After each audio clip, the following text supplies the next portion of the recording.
L'artisanat a également sa place dans la caravane touristique du Gabon, qui est dans sa phase expérimentale. Lors du passage de cette dernière à Fougamou, dans le département de Tsamba-Magoti, les autorités de ce ministère et les touristes ont découvert la fabrication du vernis artisanal Made in Gabon.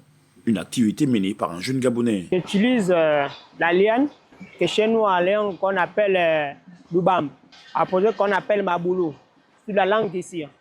Pour fabriquer mes rotins, j'utilise du chalumeau, du gaz, du bombe à gaz, un peu de pointe et tout cela pour créer ces genres de structures-là. Une technique particulière est utilisée par le jeune artisan pour arriver à son produit fini, dont voici le mode d'emploi.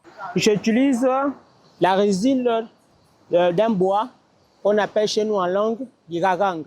C'est un arbre. Cette résine-là, elle est à l'état brut. Hein, vous voyez? Mais non, ici, là, elle est compactée déjà, donc ça qui veut dire que non, pilée et filtrée. Donc, là, vous-même, vous la voyez, elle est en poudre. Ensuite, je la transforme pour qu'elle devienne liquide.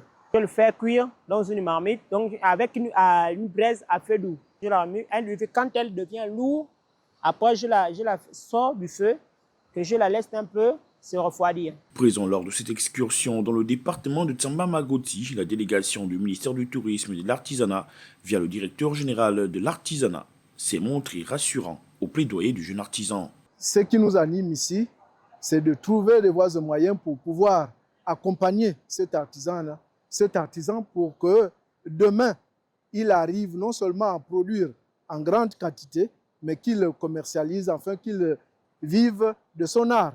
Retenez que l'artisanat est un secteur important qui accompagne l'activité touristique avec ses œuvres faisant souvent office de souvenir pour un séjour dans une localité donnée.